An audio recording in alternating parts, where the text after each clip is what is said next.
We live. Okay. What's good, MK? What's up? I have some questions for you. You got some Since you know questions for I'm me? about to be a new real estate agent, Okay. I have some questions about just, real estate and You development. gotta talk up because I'm the only one with the mic. We ain't got us we ain't got as advanced yet to get you a lapel mic. Okay. I have some questions about real estate and development since I'm about to be a new agent. So I just felt like these questions would be a good start. Okay. Okay. So my first question is, how did you get your first real estate clients? Like when you first started out, how did you get your first leads? How I get my first real estate clients? Well, initially what I used to do, I used to write handwritten mailers Mhm. to get clients. I've always did direct mail. I've never lost money on a direct mail campaign. That's one of my favorite marketing channels. I mean, I don't send direct mail anymore, but it got to the point where, on the weekends, I call it driving for dollars. Like I would drive, go down the interstate, get off on every exit, drive down the corridor, east to west, find abandoned buildings, write down the address, mail the owners a letter of intent, let them know I was interested in buying the property or listing the property, Right. and just doing that, and I got my first commercial building, and I sold that, made 40,000 on it, and regretted it Why? because I should have been the buyer, not the agent. Oh. So yeah, so that was a turning point for me. Yeah. Like, when I was walking out the title company, I remember I was telling myself, because the reason why is the building was worth $1 million. Mhm.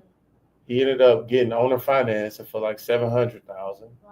Only had to bring 50,000 down. As an agent, I made 40. So if I would have came with another 10, I would own the building with $300,000 equity. You see what I'm saying? With the potential to get more. Right. If you raise the rents and all that, because the rents was low. The guy had owned the building. He had got older. He got tired of managing it, and there was the rents. The rents was low, and that type of thing. So you looking at you're looking at a difference of me making 40,000 as an agent to as an investor. They pretty much made a quarter million on that deal day one because they Yeah. walked in the equity. So that's the difference in my first couple of years as an agent to switching my mindset and going to the investor side. Right. Okay. So, what mistakes did you make early in your career that new agents should avoid? The mistakes I made early in my career that new agents should avoid: inconsistent marketing. Okay. You got to keep a consistent marketing campaign. Right. Like that's the lifeblood. Like reaching out, following up, having a good CRM, and just having a system. Mhm. I was kind of just renegading because I didn't know no better. Right. But you really want to have a system. You want to have a follow up system. You want to have consistent marketing. Like I said, I never had a bad direct mail campaign, Mhm. but I just didn't do it enough. Do you think that direct mail campaigns are still like a good source, even though since now everything is so social media based? Direct mail gonna be here to the end of time because you got to think everybody's not tapped in online like everybody else, and then some people Right. are tapped in online and still like stuff the old fashioned way. So with everything online, with the running ads and all that, once everybody comes to it, the margins diminish. Mhm. So while everybody running over there, I would stay with my direct mail campaign because it's tried and true. Like I said, I mean, if you never lost money on a direct mail campaign, why would you stop? I Right. would, even if you wanted to get on the digital side, I would do both. Okay. Yeah. My next question is, when you were focused on um, being an agent, did you focus on buyers, sellers, or investors? And if so, So why? yeah, so now that's a great question. She asked, did I focus on buyers, sellers, or investors, or all of them, and Mhm. why? First things first, listings. That's what you own. You get to have some of your time back with listings. Right. When you running these buyers around, the saying in real estate is buyers are liars. Yeah. You know, you might be running somebody around for 2 months and they can't even qualify. Mhm. Like that's one of the mistakes that I made early on for your previous question Yeah. is being so happy to get a client that I'm taking them out without doing my proper due diligence to see if I should even have these folks in my car. Just wasting time. You know, and then that you get burnt on that a couple times, it discourages you because you like you all happy go lucky, like man, I'm trying to help these people buy a house. I'm about to get a deal, but they can't even purchase. You know, I had no. This is a real situation. I'm gonna tell you a real story. I remember. So when I first started, it was 2015. Like the average price in Atlanta was 240. This particular couple was looking at a house like 400,000. So that was like upper echelon at that point. Right. Like nowadays, 400,000 is a starter home. Yeah. You know what I'm saying? So I was so happy, and they supposed to have these big. They supposed to be these big time construction people, and you know, they just had this big. They had this big contract with the city, building the interstates and stuff, and just hyping it up. And I'm believing. I'm new. I'm green. I'm just, oh, that's great. I got some good clients. So it come time to put up the earnest money. I think the earnest money was like $1,000. Like they couldn't even come up with that. And I'm like, I go to my broker. I'm like, man, they talk about they making all these millions of dollars, and they don't went ghost on me when it's time to put up the earnest money. You know what I'm saying? So that's one of the mistakes I made, not qualifying people. And don't be afraid to tell people no. I mean, I got to that point. Right. You get burnt enough times, you know, the gloves come off. Mhm. So I got to that point to where it was like, if you're not pre-qualified with my lender or another lender, ain't nothing. That's the first step. Like we can't go nowhere. Like no, I can't just show you. No, this is my profession. Yeah. Like people that do that, they'll waste your time and not think twice about it. So you got to protect yourself at all times. Okay. Interesting. Next question is, how do you decide what deals are worth it and what deals to leave? Deals as far as what? Investments or what? Both. Well, underwriting for sure. Mhm. You know, that's how I decide. You know, if a deal is worth it. You know, that's one of the fundamentals of the game is learning how to underwrite deals. Mhm. So when I first came in as a realtor, it was basically running comps because we running comps for the seller or, you know, whoever's selling their property, we're running comps. Underwriting is like the cousin of running comps.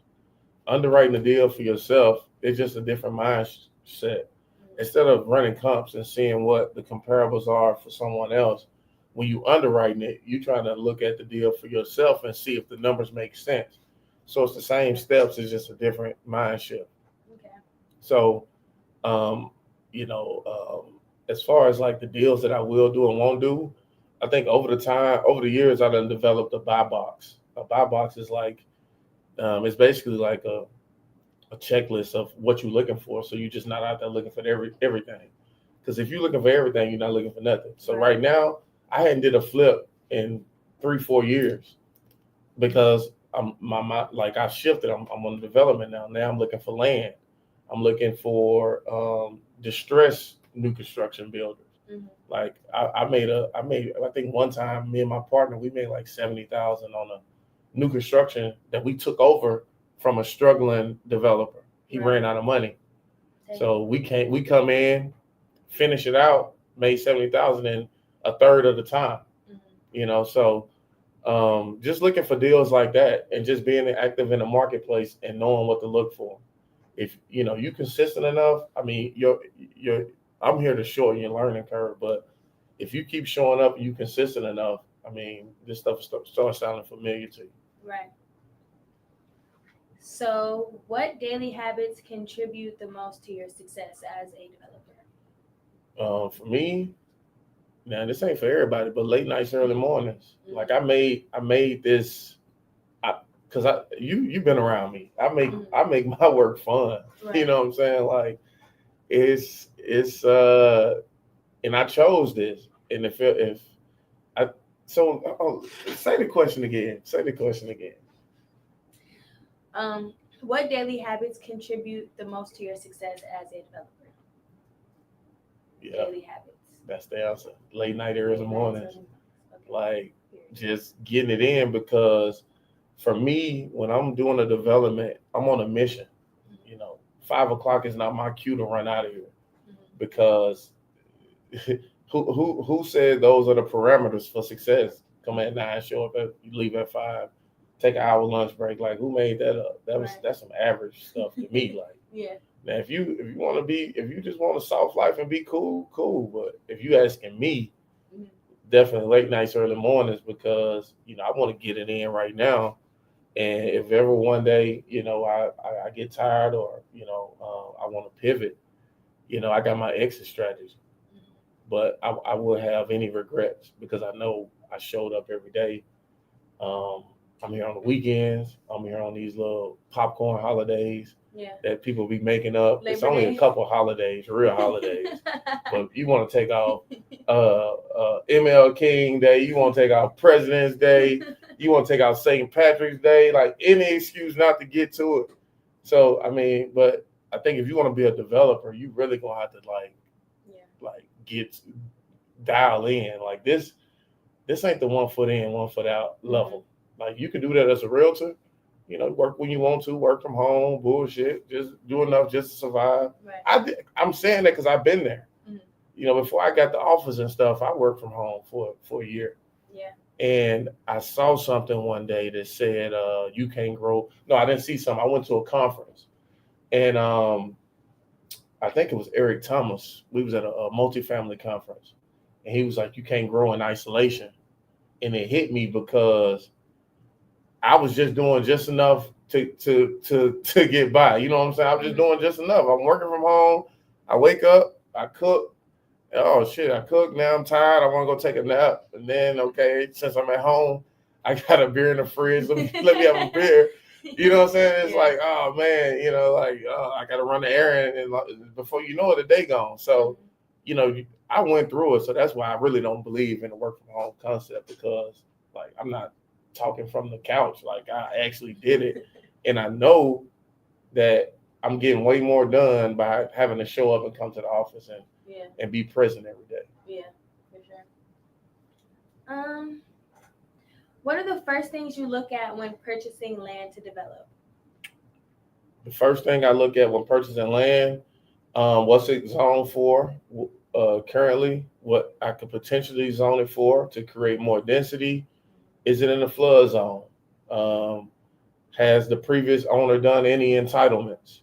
When I say entitlements, I mean, has he done anything to improve the property himself? Is there a survey? Because depending on the acreage, survey can cost you anywhere from $3,000 to $10,000. So that's you wanna ask the seller if they got a survey off top. But those are some of the main things that I look for when I'm looking at land to develop, and I'm also looking at the surrounding area. Is it an established neighborhood? Is it some new construction on the street? Am I gonna be the first one through the door on the new construction? So those are some of the things that I look at when I'm looking at land. Okay. How do you find builders for projects, for like development projects? How do you go through? So as far as a builder, so I mean, I got an in-house GC. Mhm. So my situation is a little different. But if I didn't have an in-house GC, I'll do what I do every day. It's a development around the corner from my office. Every morning, like every morning, I ride through that development and look at their progress, and I jump out and I talk to people. Mhm. Like I do that on any, Right. I do that on any, if I see any construction going on, and not once has anyone ever told me to leave. Right. So definitely do that, and I'm always building my Rolodex. One day I went out there, the framers was out there. I got the framers contact. Another time I went out there, it was the roofers out there. I got the roofers contact. Yesterday I drove by, they was throwing blocks up on the second floor by the threes, and I'm like, man, that's dope. They got a little assembly line going. Got they contact, so I'm always constantly building the Rolodex, and you need to do that in construction because it's definitely some here today, gone tomorrow contractors out here, Right. especially with all the stuff going on with ICE and stuff, man. It was, I mean, I remember one time, like a couple months ago, I couldn't find one of my contractors for like a month. I'm like, man, I hope he ain't get deported, you know what I'm saying? Like, but I never heard from him again. So, you never know these days. Yeah, that's unfortunate. Yeah. As when you're starting a development, what financing options are the most realistic? Well, hard money is the most realistic because I won't say it's the easiest to get because they look at the deal not so much as you. I actually had a call with the bank 2 days ago, and the thing about the bank, they got the lowest rates, but they're risk adverse. They don't want to take on any risk, so that's more of the long shot. I think you'll have a good if you got a track record, you'll have a good chance of getting private investors. But I think starting out, you're definitely gonna have to use hard money, especially if you don't have a track record. Okay. And my last question: what is the riskiest part of a land deal in development, and how do you reduce that? I think the riskiest part in a land deal is doing the horizontal site work. Everybody's scared of the site work for some reason. Right. Um, some people don't. I mean, to me, it's all real estate. And most people only want to take on the development once it's getting ready to go vertical. Right. But then once a developer gets to the vertical portion of it, I mean, we got the pick of the litter. It's like everybody pretty much got the same rate. So why would I go with you when you could have landed on the horizontal site work and you didn't? So I think that's the most riskiest part of the deal because one, you're not on a draw schedule because hard money and banks they don't land on horizontal most of the time. Right. It got to be a special situation. So you basically raising capital dollar for dollar to fulfill that infrastructure requirement. So if I had to say anything, that I think the site work and the horizontal is the most riskiest part because you have no backing. Like you got to really go out here and grind and get the capital needed to get the deal going. Okay. Good to know. Yeah. Well, thanks. Those are all the questions I had. Do you have anything else that you want to add on? I got a question for you. So based off the questions and my answers, what you want to do? You think you're gonna just you like being a realtor? You want to be in that? You have investor aspirations one day or developer? Yes, I would say I have developer aspirations, but I do want to get a start in real estate just to learn more about it. For sure. But definitely development is definitely. Yeah, because I always say me being a realtor gave me a base foundation of real estate. And then I just compounded on top of that. I went to a ton of conferences. I went to a lot of real meetings, a lot of meetings around the city. Anytime I heard about a real estate event, I was there. I even hosted my own real estate event. What was it? Multifamily meetup. Okay. Because I started out in multifamily. A lot of people don't know that. I started out cold calling for this big time apartment buyer in Knoxville. So that allowed me to start building relationships with all these different apartment owners. And it also broke the ice because at first I remember at first they gave us a script. So I'm sitting right there trying to memorize the script. I mean, after day 2, the script went out the window because it was embedded in me. Now, so that's what I'm saying. Don't be afraid to do stuff for the first time. You got to think about the longevity of it. So I think that helped get me started and helped break the ice of me talking to investors and being comfortable talking to business owners and stuff like that. Yeah. So, I appreciate it, MK. Yeah. Hopefully I answered all your questions and you did. Good luck on your test. When the next time you're going to take the test? In 2 weeks. In 2 weeks. What you shooting from the field on the test? I'm trying to shoot 100. I'm saying so far, what you 0 for 2? Ain't nothing to be ashamed about. So I applied 3 times, but I only made it to the test twice. What happened? Why you didn't make it the third time? No, I didn't make it the second time. I made it the first time. The second time, I got into a car accident on the way there. You got into a car accident on the way to take your test? 15 minutes away from the testing location. Oh, man. Maybe that's a sign. That's what I was thinking. What if that's a sign you should just jump straight to development? We know you got the urban planning background. Right. Maybe it is. Yeah. I don't know. I got to see. I'm going to take it one more time. You definitely should have your license, and I think it's a good, I think that's a prerequisite to start building your knowledge because development is a beast. You got to know so many things, and I think being a realtor will help you out. And also, once you get your license, definitely start positioning yourself to work with investors. If you get some good investors that are buyers, Right. and you can represent them, I think that'll make your life easier. Mhm. You know, you don't have to do so much hustling and bustling, because getting your license is one thing. Getting clients and the business side of it, it's a whole different beast. Right. Yeah. For sure. Yeah. So, yeah, man, I appreciate you. And anytime you got any questions, just let me know. We'll make it happen. Okay. And good luck on your test, man. Don't go 0 for 3, dog. That's crazy. You need us to do a crash course or something? Yeah, can we? Yeah. Something. All right. I might have to go in there and take it for you. Yeah, give me a wig. Yeah. I'll go in there and take it. 7 foot I'm a in Kayla. Crazy. Yeah. All right. So yeah, anybody on the stream got any questions, let me know. Otherwise, I'm gonna let y'all go. But hopefully y'all got something out of the questions Michaela was asking me. She had some questions. I said, man, we might as well put this out to everybody, because somebody may have similar questions, and you know, we can help you out while we helping Michaela out too. Sorry about my voice. It's been a long night. Holla at me.